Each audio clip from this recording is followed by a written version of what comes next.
Okay, today's video is all about zero and negative exponents. To recall, as an exponent for any non-zero number a raised to the zero power is equal to 1.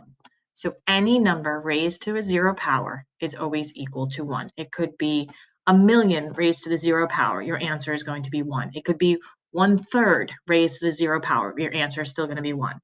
For negative exponents, for every non-zero number a and integer n, a to the negative nth power is the same thing as writing 1 over a to that power. So it's basically like you're turning this into a fraction here, flipping it.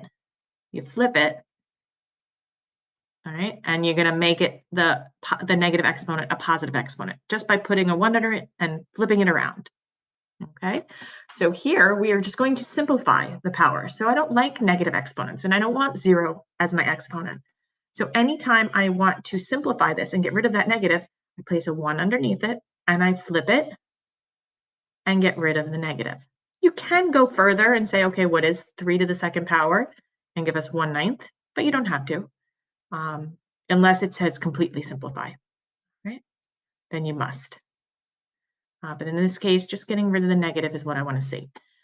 Here, anything raised to the zero power, remember, is, now here we have the parentheses is including that negative, so it's not, the negative's not outside, so that means -7 is being raised to that zero power, so our answer is 1. Here I have 4 times x to the second times y to the -3rd.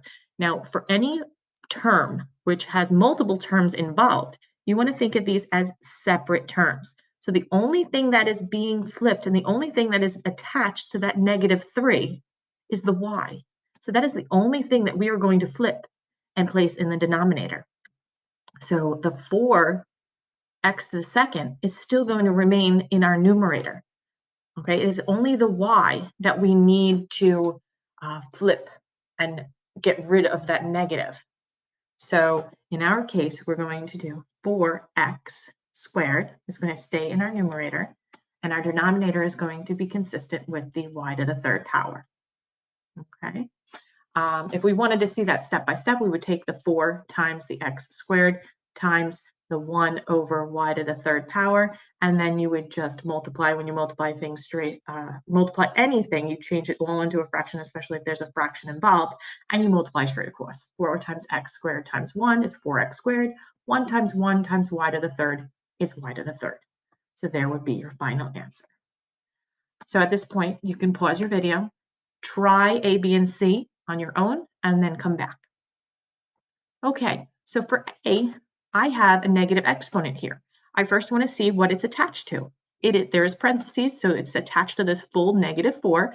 So that means that whole -4 needs to be placed over the 1, and it needs to be flipped. So the 1 goes on top, the -4 is still there, but the negative disappears with the 3. And there's my final answer. I could go further and say -4 times -4 times -4, because that's what -4 to the third power is, but I'm going to leave it there for now. For B, hopefully you remembered our rule for zero powers. Anything raised to the zero power, even a variable, is 1. Because we know that variable means a number, but whatever that number is, anything raised to the zero power is still 1. For letter C, hopefully you cut these up and you have 8 times 1 over m to the 5th power, because the -5 is only attached to the m, not the 8. And then you're multiplying straight across, and we get 8 over m to the 5th. And that is your final simplified answer. Simplifying with negative and zeros means we get rid of the negative exponents, and we make sure that anything raised to the zero power is 1.